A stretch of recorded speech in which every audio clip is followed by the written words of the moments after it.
Hey, welcome back to another video. Today we're going to be talking about a new camera, new to me. I got a new job and the job had different needs than my last job. And I've been a huge supporter of Blackmagic for a lot of years. If you've watched my channel, I've used Blackmagic since Blackmagic started making cameras. I still love Blackmagic cameras. However, when I got to this new job, there were some needs. Blackmagic cameras don't quite cover exactly what I need.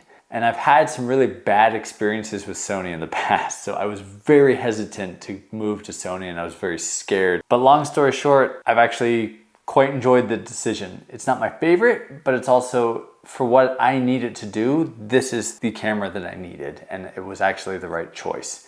So let me break it down on why I went with Sony, and then I'll discuss what I like about it and what I don't like about it. The reason I switched was a couple different reasons. Blackmagic hadn't updated their G2 for quite a while, and they had the Ursa 12K. I wasn't really interested in shooting B-RAW. A lot of my stuff, I just didn't want to have that big of files. I knew I was gonna have to be turning these things out really quickly. So I just didn't think B-RAW was gonna be the right choice for me, nor did I like how heavy that camera was, and I knew I was gonna be doing a ton of handheld stuff. One thing I realized I completely missed, and I need to go back and do right away, is I got this camera for low light. So a lot of what I was shooting for my new job are mobile security units. A lot of it has to do at night, and a lot of it, I can't bring in a lot of lights and light it and all that stuff. So I needed a camera that could handle low light really well, which was another major reason I went with Sony over any of the other brands. I needed something that I could be run and gun and do awesome in low light, and this camera is absolutely incredible in low light. It's really nice too because I learned that I can switch. I programmed some of the buttons on the side here to switch between the two native ISOs of 800 and 128,000 or whatever it is. Down here, these little switches, I can switch between high, medium, and low to kind of fine tune quickly. That's kind of a really nice, quick feature. And one of the main reasons I went with this camera over any other camera was the low light of this camera is incredible. Just needed to add that in. I know for you, this isn't gonna look like it came at any different time, but hey, I'm gonna go back to my other costume now. So I'm gonna go through kind of the pros and cons now of what I like about this camera, what it fulfills for what I need, then I'll go through some of the cons as well. I love the ergonomics of this camera. They really thought it through. It's a really nice camera. I mean, this is really built out, so it's pretty beefy right now. I do also have a handle that I attach to the side sometimes for the follow focus, that I have a remote follow focus for. Like they just kind of, Sony kind of thought through stuff. Like in terms of even this handle, I can adjust to different positions where I want it. I actually found myself really enjoying shooting with this camera. Like it kind of brought a new excitement of filming to me that I haven't had in a while. And then to be perfectly honest, shooting full frame again is actually really nice. A lot of people thought when I was telling them that I was going to Sony, a lot of people were like, oh, the autofocus is the greatest. I wasn't buying it for the autofocus, although I do have some lenses that I can do autofocus. As you can tell here, I'm using the Dizio film lenses and I have it adapted to a PL mount. So most of my stuff, I'm not shooting autofocus. I don't really trust autofocus a lot. I do like the option of having autofocus, and their autofocus I've tested a lot is pretty incredible. It's amazing. But in terms of what I'm doing and how I'm shooting with it, I prefer to have that control of the focus versus the autofocus. The variable ND is absolutely incredible. Totally love this function. I wish every camera had that. It's amazing. And the other thing I love is just how customizable the buttons are. Basically, I don't have to go into the menu for most everything I'm doing. Like when it comes to my white balance and my ISO or my shutter, I can just do it all right here on the side. I think that's a great function and really smart. They have a lot of record buttons in different spots, which I really appreciate. That was the one thing I didn't super love about the Ursa. I love the top handle record button. They have one here and then one on the side handle. The other thing I love is the fact that you can strip this camera down completely and it's so light. It's insanely light. So if you want to throw it on a gimbal or throw it on like just some lighter stuff, and that's the other reason I love this, is I have the Edelkrone system, and so I can tear this down and the Edelkrone system can handle this camera, whereas the Ursa, even stripping it all the way down, I had to buy the extra pro head versus just the regular head to be able to handle it, and sometimes it didn't handle it as well as I wish it could have. So this is a huge plus in the fact that it's light. Okay, let's go through some of the stuff I dislike about this camera. The menu system is a pain in the butt. I will say that. The first like week I had this thing, I just went through every menu, went through everything, tried to find stuff. There's a lot of stuff that was really frustrating, like figuring out how to do playback on this thing. I guess it's called thumbnail for some dumb reason. Why?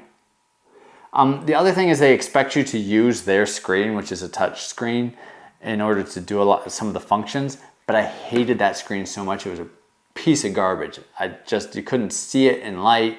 It was flimsy. It just was not built well. So I got the Atomos Ninja 5. And so a lot of the menu stuff I can just see through there, but I have to use the dials and some of that stuff. So I lose a little bit of the functionality in terms of being able to do the touch screen.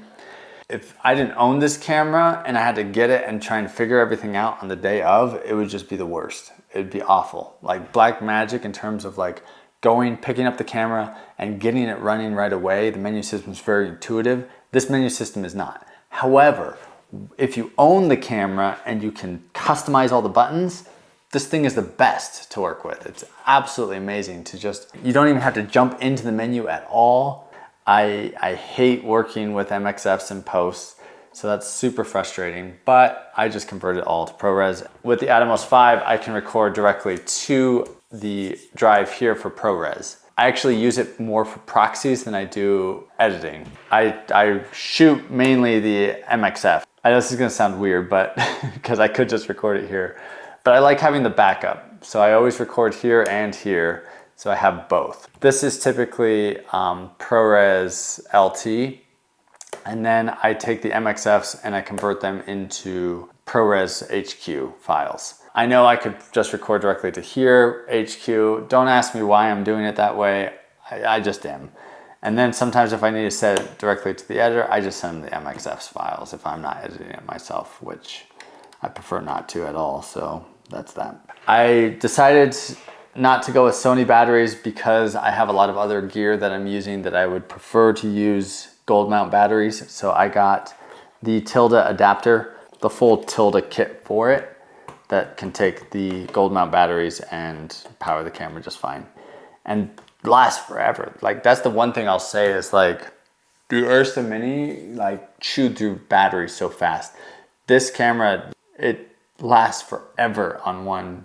I don't even know how long. I would say 3 to 4 hours on one battery. It lasts a long time.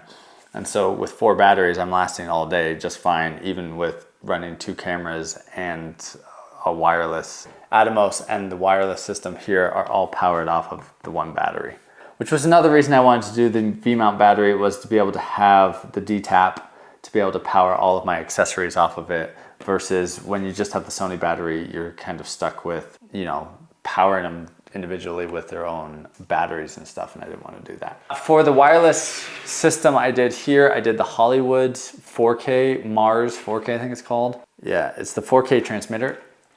I was super skeptical because I've always used Teradek. This is incredible. Like for the price, this thing is amazing. Like I've gone through multiple like walls and stuff and this still works. We had our creative director need to get some work done and go into the other room, and he went, and we were shooting in this warehouse. He went and did his work in the other room, and we were shooting through like 2 walls, and he was still seeing the feed, which was absolutely incredible. It was awesome. I think that's everything. That's like my honest opinion. Is it better than the Ursa? No. Is it better than the Ursa? No, it's not better than the Ursa. It just fit my needs better. It's a more run and gun camera. It has the autofocus when I need it. It has the variable ND, which is absolutely incredible. It's a little lighter. It works better on gimbals and on sliders that I have. So it made sense to go this route over going Blackmagic. And it was a hard decision, but I haven't regretted it. I did for a little bit, just because I was like, when I was first trying to figure out the menus, and the amount of pain that I had to go through to figure it all out was super annoying. But once you got it all figured out, it's actually quite an incredible system to work with. So anyway, I hope this was helpful. I hope this was interesting. I don't even know why I watched it, but whatever. Thanks for watching. Be sure to subscribe. Anyway, if you're interested in any of this equipment and the build out that I did, all the links are in the description below. They're affiliate links, so they will help me out. If you do decide that you want to buy some of this stuff, I do get a kickback on that, and that would be awesome. Anyway, thanks for watching. Be sure to subscribe. I'm gonna go to dinner. Bye.